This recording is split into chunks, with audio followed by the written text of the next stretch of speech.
दोस्तों SEBI grade A examination के अब 2 दिन बचे हुए यानी 20 तारीख को आपकी SEBI grade A official language की एग्जामिनेशन होने वाली है। यानी इसके साथ और भी डिसिप्लिन की एग्जामिनेशन है, उसके साथ साथ आपकी ऑफिशियल लैंग्वेज की भी एग्जामिनेशन 20 फरवरी को होने वाली है। तो किस प्रकार से आपको 20 फरवरी को अपना एग्ज़ाम में किस प्रकार से आपको प्रश्न को अटेम्प्ट करना है, किस सेक्शन को किस प्रकार से अटेम्प्ट करना है, इस वीडियो में मैं आपको बताऊंगा। सेबी एग्जामिनेशन क्लियर करना उतना ज़्यादा मुश्किल भी नहीं है। अगर आप अच्छे से तैयारी करें तो प्री एग्जामिनेशन बड़ी मुश्किल आसानी से क्लियर कर पाएंगे। हालांकि मेंस में वो अलग बात है, क्योंकि वैकेंसी काफ़ी ज़्यादा कम है, तो मेंस की एग्जामिनेशन प्रिपरेशन हम अलग से करेंगे। लेकिन फ़िलहाल प्री में हम देखेंगे किस प्रकार से हमें प्री एग्जामिनेशन को क्वालिफाई करना है। Pre examination qualifying marks SEBI ने पहले ही डिसाइड कर दी रखी है, यानी पेपर 1 की 30% और पेपर 2 की 40%। अगर आप 30% पेपर 1 में ले आते हैं और 40% पेपर 2 में ले आते हैं और दोनों को मिला करके 40% ले आते हैं तो आप पेपर प्री एग्जामिनेशन क्वालिफाई कर जाते हैं। तो इसके लिए हमें किस प्रकार से अपनी रणनीति को बनानी होगी जिससे हमारी पेपर 1 में मिनिमम 30% आ जाए, यानी उससे आपको ज़्यादा लेकर आनी है, लेकिन मिनिमम की बात करें तो 30% आ जाए और 40% पेपर 2 में आ जाए। पेपर 2 में 40% लाना कोई बड़ी बात नहीं है। पेपर 2 में अब अगर आप अच्छे से तैयारी करेंगे तो आपको उसमें कम से कम आपके 60 से 70 से 80% यानी 80 नंबर तक आप ला सकते हैं, अगर थोड़ी बहुत भी यहाँ पर अगर आप मेहनत कर देते हैं तो किस प्रकार से हमें एग्जामिनेशन में अपना पेपर अटेम्प्ट करना है, चलिए हम इसके ऊपर चर्चा करते हैं। 2 पेपर होंगे आपके प्री एग्जामिनेशन में, ये आपको पता है, पेपर 1 एंड पेपर 2। पेपर 1 में आपके general awareness, reasoning, maths and English देखने को मिलेंगे और पेपर 2 में आपके ऑफिशियल लैंग्वेज के जिस प्रकार से प्रश्न पूछे जाते हैं, ट्रांसलेटर के वैदिक शब्दावली, प्रशासनिक शब्दावली, बैंकिंग, पूंजी शब्दावली, इससे आपके संबंधित प्रश्न रहेंगे। तो पेपर 1 में आपको किस प्रकार से अटेम्प्ट करना है, पेपर 1 में आपको सबसे पहले अटेम्प्ट करना है जनरल अवेयरनेस। सारे सेक्शन में आपके 20-20 प्रश्न रहेंगे और 25-25 नंबर के रहेंगे, यानी 80 प्रश्न आपके रहेंगे 100 नंबर के, ठीक है, पेपर 1 में। और पेपर 2 में आपके 50 प्रश्न रहेंगे 100 नंबर के।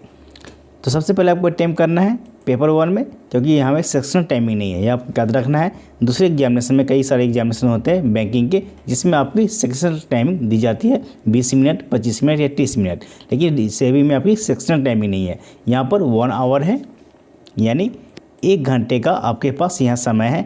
1 घंटे के अंदर आप किसी भी सेक्शन में एंटर कर सकते हैं।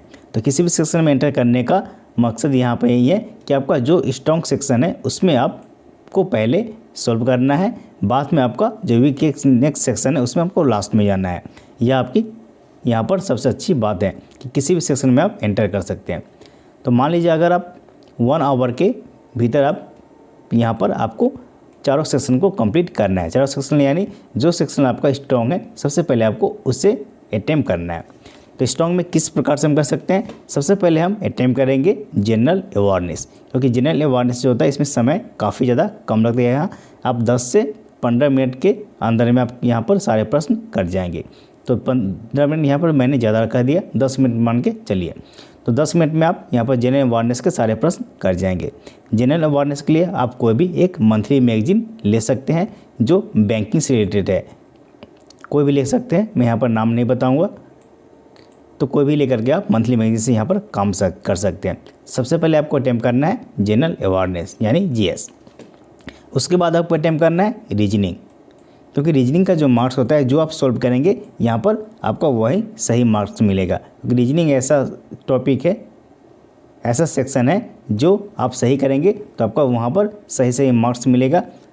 यानी 20 क्वेश्चन में अगर आप 20 करते हैं 20 में 20 मार्क्स मिलेंगे, क्योंकि यहाँ पर अगर आपका रीजनिंग सॉल्व नहीं होता है तो ही आपको पता चल रहा है कि ये हमारा रॉन्ग होने वाला है, तो आप उसे छोड़ देंगे। जहाँ आपका सॉल्व हो रहा है वहाँ पे आप टिक करते जाएंगे। तो दूसरे सेक्शन में आप दूसरे नंबर पे करेंगे रीजनिंग का। चलिए मैं यहाँ पर नंबर दे देता हूँ। पहले नंबर में जनरल अवेयरनेस, दूसरे नंबर में आप करेंगे रीजनिंग को, और तीसरे नंबर में यहाँ पर मैं देखिए मैथ्स और इंग्लिश दोनों को रखा है। मैथ्स और इंग्लिश दोनों को इसलिए रखा है क्योंकि काफ़ी सारे लोगों का इंग्लिश वीक होता है और काफ़ी सारे लोगों का मैथ्स वीक होता है। तो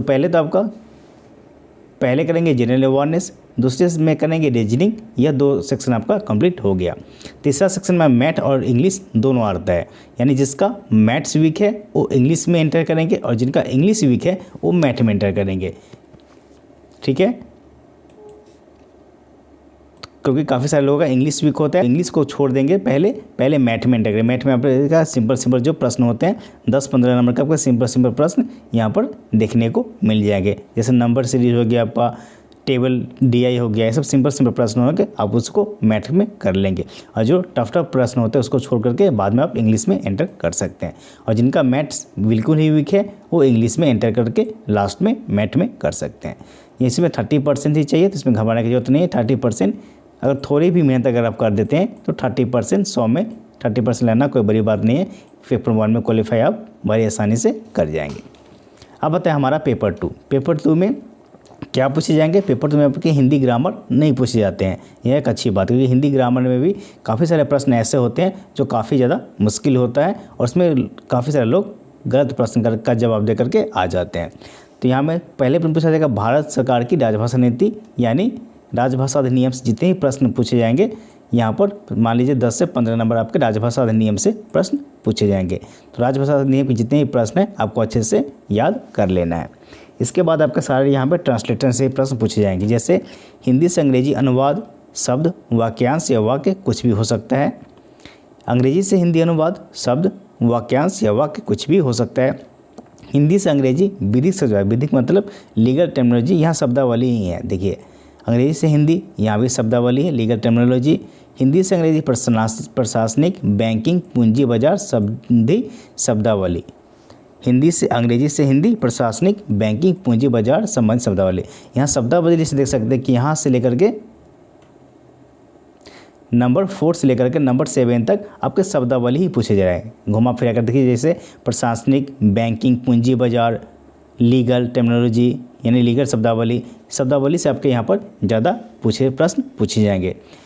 कि नंबर 4 में देखिए यहाँ पे शब्दावली है, नंबर 5 में भी शब्दावली है, नंबर 6 में भी शब्दावली है, 7 में शब्दावली, यानी अंग्रेजी से हिंदी और हिंदी से अंग्रेजी आपके जो भी शब्दावली होती है प्रशासनिक, बैंकिंग, पूंजी बाजार और लीगल शब्दावली यानी विधिक शब्दावली, ये आपके प्रश्न पूछे जाएंगे।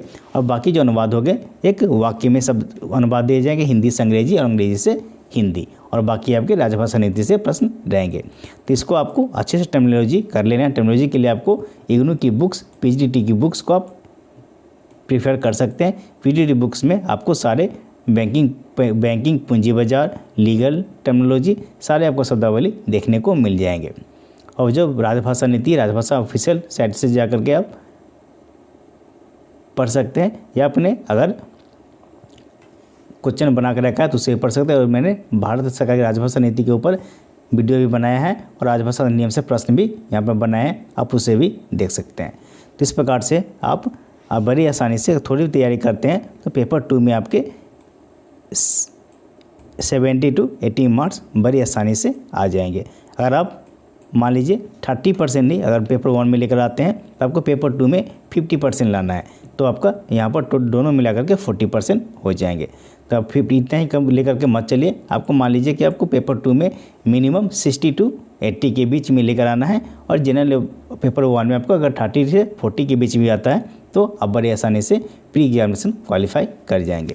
इस प्रकार से आपको पेपर 1 और पेपर 2 का रणनीति अपने एग्जामिनेशन में रखना है। तो आज के इतना ही। अगर आप हमारे चैनल पर नए हैं, चैनल को सब्सक्राइब कर दें, जिससे हमारी आने वाली वीडियो आपको मिलती रहे। तो मिलते हैं अगले वीडियो में।